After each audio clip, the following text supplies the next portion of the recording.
अस्सलाम वालेकुम।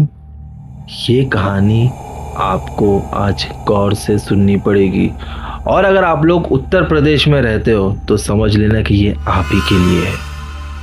जैसे हम इंसानों में कुछ अच्छे होते हैं, कुछ बुरे होते हैं, वैसे आत्माओं की भी दुनिया में कुछ अच्छी आत्माएं होती है और कुछ डेमंस यानी कि बहुत बुरी आत्माएं होती है। जो पॉजिटिव एनर्जीज होती है वो लोगों को तंग नहीं करती, लेकिन जो नेगेटिव होती है वो इतना ज़्यादा परेशान करती है कि वो आपको मजबूर कर देती है आपकी जान लेने के लिए।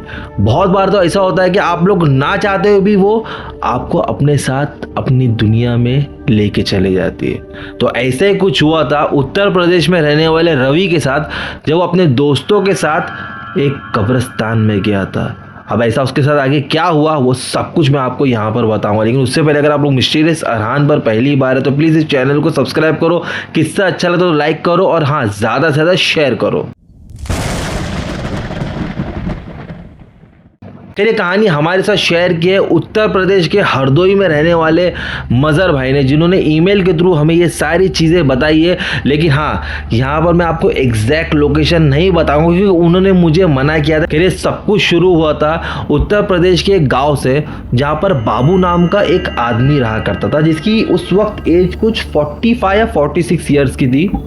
बाबू के घर में उसकी वाइफ थी और उसके 5 बच्चे थे। वो एक शराबी इंसान था, सुबह दोपहर शाम बस वो शराब ही पीता था। और इतना ही नहीं, वो अपनी बीवी को मारता पीटता गाली देता। उसने अपनी बीवी का जीना हराम करके रखा था। इवन वो अपने बच्चों तक को नहीं छोड़ता था, वो बच्चों को भी वो बहुत ज़्यादा परेशान करता था। बाबू के घर के पास ही एक बड़ा सा पीपल का पेड़ था, वो उस पेड़ के नीचे डेली बैठता और गाँव वालों में जो आते जाते उन सबको गाली देना, मतलब ऐसा कोई भी इंसान नहीं था गांव में जो उससे खुश था। वो सबके नाक में दम करके रखा था।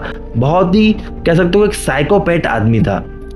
अब वो हमेशा की तरह रात को उस पीपल के पेड़ के नीचे जाके सो गया। अब सुबह उठ के क्या देखते हैं, बाबू मर चुका है। कैसे मरा किसी को भी पता नहीं चला, लेकिन उसकी डेड बॉडी पड़ी हुई है। कोई और अगर इंसान मरता तो गांव वाले अफसोस जताते और दुखी होते, लेकिन बाबू की मौत पर गांव वाले खुश हो गए। इवन बाबू के घर वाले को भी ऐसा लगा कि चलो अच्छा हो, फाइनली हमारी लाइफ अब थोड़ा सुकून से हम लोग जी सकते हैं। बाबू एक मुस्लिम इंसान था, इस वजह से उसको पास ही के एक बड़े कब्रिस्तान में दफना दिए। अब लोगों को लगा कि चलो हमको बाबू से छुटकारा मिला, लेकिन उनको क्या पता था कि खेल तो अब शुरू होने वाला है। मुस्लिम्स में ऐसा है कि एकदम करीबी इंसान अगर हमारा कोई गुजरता है, अक्सर लोग कब्रिस्तान में फ्रीक्वेंटली आते जाते हैं। तो ऐसे गांव में जो लोग कब्रिस्तान में जाते तो उनको अब बाबू की आत्मा नजर आती। कभी वो पेड़ पे बैठा हुआ नजर आता, कभी वो किसी कब्र पे बैठा हुआ नजर आता, तो कभी वो रात को कब्रिस्तान में घूमता हुआ नजर आता और अजीब अजीब आवाज़ें निकालता। अब ये बात आग की तरह उस गांव में फैल गई कि रात को बाबू की आत्मा कब्रिस्तान में दिखती है। तो इस वजह से लोग रात को कब्रिस्तान जाने से कतराने लगे। अब उसी गांव में मज़र भाई, जिन्होंने हमें ये कहानी भेजी है, वो रहा करते थे। अब उस वक्त मज़र भाई की एज कुछ 13 या 14 साल की थी और उनके ग्रुप में मज़र भाई थे, शहादत था, आज़म था, रवि था और एक आध और दोस्त थे। ये लोग की बहुत अच्छी बॉन्डिंग थी और ये लोग अपने गांव में सुबह से लेकर शाम तक मस्ती मजाक वो हर चीज़ करते थे जो गांव का एक लड़का करता है। अब इनके ग्रुप में एक रवि नाम का लड़का था जो कि बहुत ही ज़्यादा तेज़ था, बहुत ज़्यादा बिंदास था और हर काम में वो इन सब दोस्तों से आगे था। चाहे वो पेड़ पे सबसे पहले चढ़ने के लिए बोलो, चाहे वो तालाब में रेस लगाने के लिए बोलो, मतलब वो सबसे ज़्यादा आगे था। तब एक दिन जब इनको पता चला कि कब्रिस्तान में बाबू की आत्मा घूमती है और लोगों को नज़र आती है, तो लोग सोचे कि देखो पहली बात तो आत्मा जैसी कोई चीज़ होती नहीं और हम लोग 13-14 साल के हो गए, आज तक हम लोग तो कभी नहीं आत्मा को देखे, तो ये सब अफवाहें, रियल में होता नहीं है। मज़र भाई ने बोले हाँ ये तो रियल में नहीं होता है, बाकी सब दोस्तों ने भी बोले, रवि भी बोला कि हाँ ये सब चीज़ें नहीं होती है। तो इन दोस्तों ने एक चैलेंज लगाया कि जो भी इनमें से रात को कब्रिस्तान जाएगा और बाबू की कब्र के पास जाके आएगा तो उसको हम लोग सब लोग 50-50 रुपये देंगे। हालांकि उस टाइम पे 50 रुपये की भी बहुत बड़ी कीमत थी, तो सब दोस्त लोग तैयार हो गए। लेकिन जब फाइनली करने की बात आई तो सब आगे पीछे हट गए, क्योंकि इस चैलेंज में एक क्लॉज था कि जो भी इंसान रात को बाबू की कब्र के पास जाएगा तो उसको पहली बात तो जिस्म पे परफ्यूम लगाना पड़ेगा, वो भी बहुत ज़्यादा, और अपने साथ गोश्त लेके जाना पड़ेगा, क्योंकि ऐसा कहते हैं कि जो आत्मा होती है वो गोश्त की खुशबू से अट्रैक्ट होती है। तो अगर बाबू की आत्मा वाकई उस कब्रिस्तान में होगी तो वो गोश्त की खुशबू से उसके पास आ जाएगी। तो सब दोस्त लोग ने प्लान तो बना लिया, लेकिन करेगा कौन टास्क? तो सब पीछे हट गए। रवि बोला कि नहीं मैं करूंगा, मैं डरता नहीं किसी से। मजहर भाई बाकी सब दोस्त लोग बोले एक काम करते, अमावस की रात को अपन कब्रिस्तान जाएंगे और देखते कि तेरे में कितनी हिम्मत है। तो रवि बोला हाँ कोई बात नहीं। अब अमावस की रात को ये लोग 11:30 या 11:45 बजे अपने घर से निकले सब लोग। इनके हाथ में गोश्त की थैली थी, अब परफ्यूम की बोतल थी। नवीन अपने घर से सिंदूर लेके आया था। ये लोग कब्रिस्तान की गेट के पास पहुंचे और सब दोस्त लोग बाहर खड़े। रवि बोला कि मैं अंदर जाता हूँ, कब्र के पास रखूंगा और 10 मिनट वहाँ पे बैठूंगा और फिर वहाँ से वापस आऊँगा और तुम लोग को दिखा दूंगा कि ये आत्मा इतना कुछ नहीं होती है। तभी लोग सब लोग गए। अब हालांकि सब दोस्तों के अंदर घबराहट हो रही है और कहीं ना कहीं रवि के अंदर भी थोड़ी सी घबराहट हुई, क्योंकि रात के टाइम पे गाँव में माहौल एकदम शांत हो जाता है, एकदम सन्नाटा, सिर्फ कीड़ों की आवाज़ अपने कान में आती है बस, और कुछ भी नहीं। अब लोग रात को चल रहे, एकदम गुप अंधेरा। इनकी एज इतनी थी नहीं और उस एज में कोई इंसान चाहे कितना भी हिम्मत वाला हो, कब्रिस्तान में रात में जाने से अच्छे अच्छे इंसान की फटती है। अब लोग वहाँ पर चले गए और बोले हम लोग यहाँ खड़े जा। अब रवि क्या किया, अपने हाथ में सिंदूर, गोश्त की थैली और परफ्यूम की बोतल लेके कब्रिस्तान में एंटर हुआ। अब वो कब्रिस्तान ऐसा था कि उसमें 2 गेट थे। पहली गेट से एंटर करेंगे तो एक बड़ा सा मैदान था और उसके बाद में जो दूसरा गेट था वहाँ से कब्रिस्तान स्टार्ट होता। तो पहले गेट में तो वो बिंदास चला गया, हालांकि पूरा अंधेरा था, इक्का दुक्का बल्ब लगे हुए थे। अब वो दूसरे गेट पे जैसे पहुंचा तो रवि को हल्की सी घबराहट हुई, उसको गला सूखने लगा और उसको ऐसा लगा कि यार मैंने ये क्या फालतू में हाँ बोल दिया यार, एक काम कर तो वापस चले जाता। फिर सोचा कि नहीं यार, अगर मैं वापस जाऊंगा तो मेरे दोस्त लोग मेरा मजाक उड़ाएंगे, बोलेंगे इतना तू बड़ा ही मारा था और अभी क्या हुआ, जब करने के बारे तो भाग के आ गया। अब मैं आ गया तो ये करूँगा, कौन सी बहुत बड़ी बात है। कब्रिस्तान में मैं इससे पहले भी अपने दोस्तों के साथ आया था, कुछ भी नहीं है। और हालांकि वो आया था, उसको सब कुछ पता था कब्रिस्तान के बारे में। अब वो कब्रिस्तान बहुत बड़ा है और बाबू की जो कब्र थी वो कब्रिस्तान में थोड़ा अंदर की तरफ थी। अब ये गया, अभी क्या कर रहा है, ये यहाँ वहाँ नहीं देख रहा है। अब ये फौरन फटाफट चलने लगा और एग्जैक्ट के बाबू की कब्र के पास पहुंचा। और वहाँ खड़े होने के बाद सबसे पहले अपने जिस्म पे पूरा परफ्यूम मारा और गोश्त की थैली खोला है और उसमें इसने सिंदूर डाल दिया और वो बस वहाँ पे खड़े रह के इंतज़ार कर रहा है। उसकी इतनी हिम्मत नहीं हो रही कि वो यहाँ वहाँ देखे। तब अचानक उसको पीछे से किसी की आवाज़ आई। जब वो पीछे पलट के देखा तो उसका दोस्त शहादत था। यार मैं तेरे को देखने के लिए आया था। अरे बोले क्यों देखने के लिए आया था मुझे, कि तुझे मुझ पर शक है? यार हम लोग ने बोल तो दिया, लेकिन कहीं ना कहीं हमको भी ऐसा लगा कि नहीं, रवि को अकेला नहीं छोड़ना चाहिए, इसके लिए मैं तेरे को देखने के लिए आ गया। लेकिन यार तू तो वाकई में बहुत हिम्मत वाला निकला, तू तो बराबर कब्र के पास आ गया, मानना पड़ेगा तुझे। फिर क्या भाई, ये सब चीज़ों से मैं डरता नहीं और आत्मा इतना कुछ होती नहीं। देख मैं यहाँ पर गोश्त खोल के बैठा, कोई लगा दे, कोई आत्मा दिख रही है यहाँ पर? चल अभी चलते हैं, देख तू जाके बता देना कि मैं यहाँ पे ये सब चीज़ें कर रहा हूँ। हाँ यार मैं बता दूंगा। बस उस कब्र से रवि ने टर्न लिया और वो गेट की तरफ बढ़ रहा था और साइड में उसके शहादत चल रहा है। अब रवि ने क्या किया, हाथ उठाया और उसे शहादत के कंधे पे रखूंगा। जैसे ही हाथ उसने कंधे पे रखा, उसका हाथ फौरन ऐसा नीचे की तरफ गिर गया। वो यहाँ वहाँ देख रहा था, उसका दोस्त जो अभी बस 1 सेकंड पहले उसके साथ था, अभी वो गायब हो गया। सब तरफ घूम के देख रहा हो कि कहाँ चला गया। वो आवाज़ भी दे रहा शहादत शहादत, लेकिन शहादत कहीं नजर ही नहीं आ रहा। वो सोचे कि यार अभी तो मेरे साथ था, वो कहाँ चले गया। तब बस अपना सर खुजाते हुए बस खड़ा ही था, तब पीछे से उसके दोस्त की आवाज़ आई, रवि रवि मैं इधर हूँ। उसे पीछे बैठ के देखा तो पीछे कोई नहीं। आवाज़ उस कब्रिस्तान में साइड में एक बावड़ी थी, यानी कि कुआं था, वो कुएं के पास से आ रही थी। अरे रवि मैं इधर हूँ, कुएं के पास हूँ, रवि रवि इधर आ जा। तो रवि फौरन उस कुएं के पास गया, देखा तो वहाँ पर शहादत नहीं है।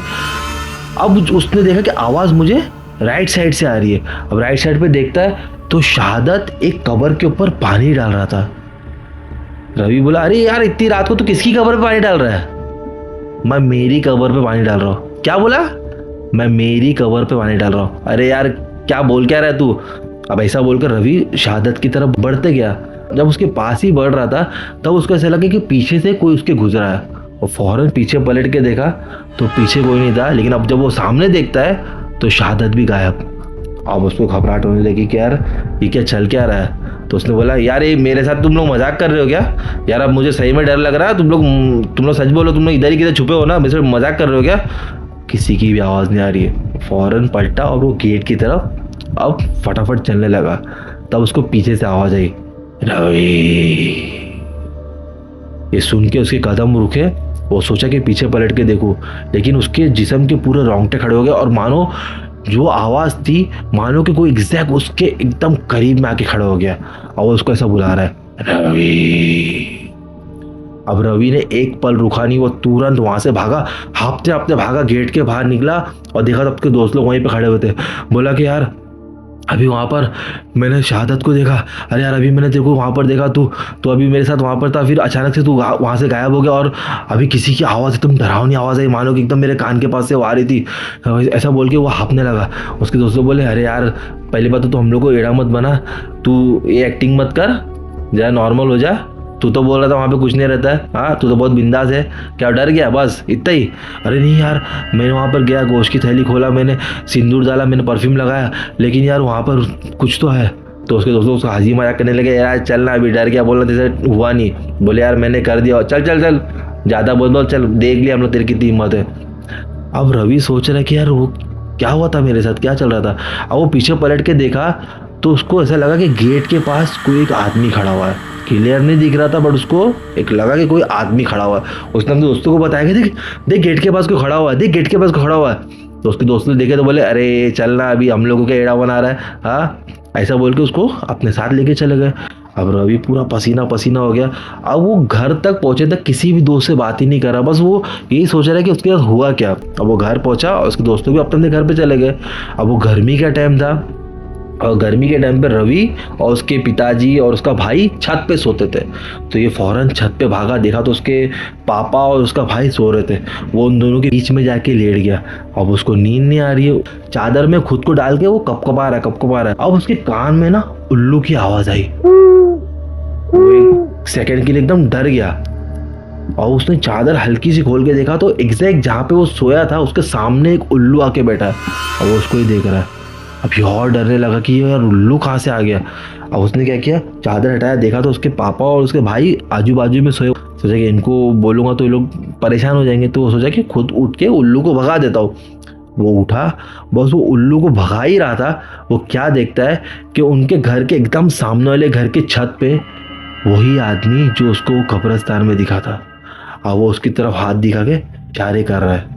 इतना डरा, ये जोर से चिल्लाया, पापा। उसके पापा और उसका भाई उठे, देखे तो रवि ने पैंट में सुसु कर दिया था और वो अजीब सा काँप रहा था। बोला कि पापा छत पे सामने ने एक बहुत ही डरावना आदमी खड़ा हुआ था। रवि पहले तू यहाँ पे बैठ, क्या हुआ रवि, बता तू क्या क्या क्या बोल क्या रहा है। बोले पापा मैं अपने दोस्तों के साथ कब्रिस्तान गया था, वहाँ पे मेरी सारी ये सारी चीज़ें हुई और अभी सामने एक आदमी, डरावना सा आदमी जो मुझे अपनी तरफ बुला रहा था पापा। तो उसके पापा ने उसको चिल्लाया, डांटे और उसकी मम्मी को भी बुलाया कि इधर आओ, देखो रवि कैसे कैसे बात कर। रवि को मैंने मना किया था कि उन लड़कों के साथ मत रहना, ये रात को कब्रिस्तान गया था और अभी देखो ये क्या क्या बहकी बहकी बातें कर रहा है। तो उसकी मम्मी भी उसको थोड़ा समझाया कि बेटा ऐसा कुछ नहीं, डरो मत, अभी हम लोग हैं ना, ऐसा कुछ नहीं होता। उसको पानी नहीं पिलाए और उसको वापस से लिटा दिए। घर वालों को लगा कि हो सकता है कि रवि नॉर्मल हो गया, लेकिन रवि को नींद नहीं। अब रवि एकदम मतलब चादर ओढ़ा, वो पूरा पसीना पसीना हो गया चादर में। वो यही सोच रहा है कि कब सुबह हो, मतलब वो बहुत ज़्यादा डर गया था। और अब उसके कानों में ना कहीं वो आवाज़ गूंज रही थी। सुबह उठा, फौरन उसकी मम्मी को बताया कि मम्मी मुझे रात भर नींद नहीं आई, मुझे बहुत डर लग रहा है, पता नहीं मैं वहाँ पर कब्रिस्तान में क्यों गया था। उसकी मम्मी ने उसको अपने साथ मंदिर लेके गया और वहाँ पर जो भी उनके पंडित या जो जो चीज़ें होती वो हुई और उसको घर पे लेके आ गए। अब घर पे आने के बाद तो अपने दोस्तों को बोला कि यार तुम लोग की वजह से मैं कब्रिस्तान गया था और रात को मैं सो नहीं पाया और जो चीज़ें मैंने देखा तुम लोग यकीन करो कि वो कोई तो था।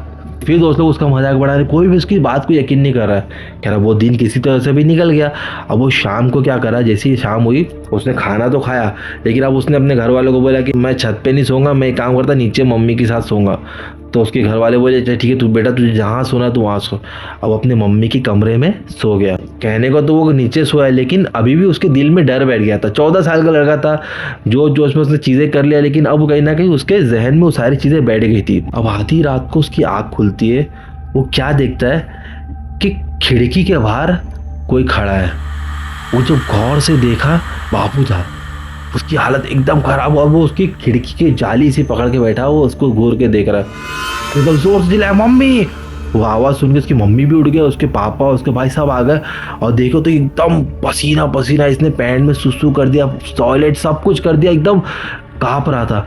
और बोला कि मम्मी बाबू बाबू की आत्मा यहाँ पर थी, खिड़की पे बाबू की आत्मा थी। उसके घर वाले बोले कि नहीं ऐसा कुछ भी नहीं है, ऐसा कुछ भी नहीं है, बस ऐसा बोल ही रहे थे और वो लड़के को हार्ट अटैक आ गया। मतलब उसने ये बोला और वो मर गया। पूरे घर वाले सदमे में आ गए। जब उसके दोस्तों को पता चला कि इसके साथ 2 रात से ये सारी चीज़ें हो रही थी तो उसके दोस्तों का भी बहुत अफसोस हुआ था। उन लोगों ने बताया कि हम लोग ने ऐसे शर्त लगाए थे और एक कब्रिस्तान में गया था और वहाँ से इसके साथ ये सारी चीज़ें हुई। वाकई में कब्रिस्तान में उसने जिसको देखा था वो बाबू की आत्मा थी या कोई और था, ये तो आज तक पता नहीं चला। या ऐसा भी हो सकता है कि ये लोग पूरा दिन पैरानॉर्मल बातें कर रहे थे तो इस वजह से इसके दिमाग में वो सारी चीज़ें चल रही थी। कब्रिस्तान में जो उसने देखा वो सिर्फ उसके दिमाग का एक भ्रम था और कुछ नहीं। इतना तो है कि एक छोटी सी शर्त की वजह से एक जवान लड़के की डेथ हो गई। ये कहानी हमारे साथ मज़र भाई ने भेजे थे, जो कि आज भी इसी अफसोस के साथ जीते हैं कि अगर वो रात को वो लोग शर्त नहीं लगाते तो आज उनका दोस्त उनके साथ जिंदा रहता। अब आपको क्या लगता है कि रवि के साथ उस रात को ऐसा क्या हुआ था? सब कुछ आप मुझे कमेंट सेक्शन में ज़रूर बताना। अगर आपके पास कोई हॉरर स्टोरी है, इस वीडियो के डिस्क्रिप्शन में मेरे इंस्टाग्राम की लिंक है, वहाँ पर आइए, फॉलो कीजिए, आप लोग वहाँ पर मुझे DM कीजिए। मैं ज़रूर आपकी स्टोरी को हमारे चैनल पे प्रेजेंट करूंगा। और हाँ, जाते हैं तो मैं एक चीज़ और बता दूं कि हमारे चैनल पे जो भी कहानी होती है वो 100% सच होती है, बट हाँ हम लोग उसको इस तरह से प्रेजेंट करते हैं कि आपको अच्छा लगे यार। बस मैं मिलूंगा किसी नेक्स्ट वीडियो में। Till then bye.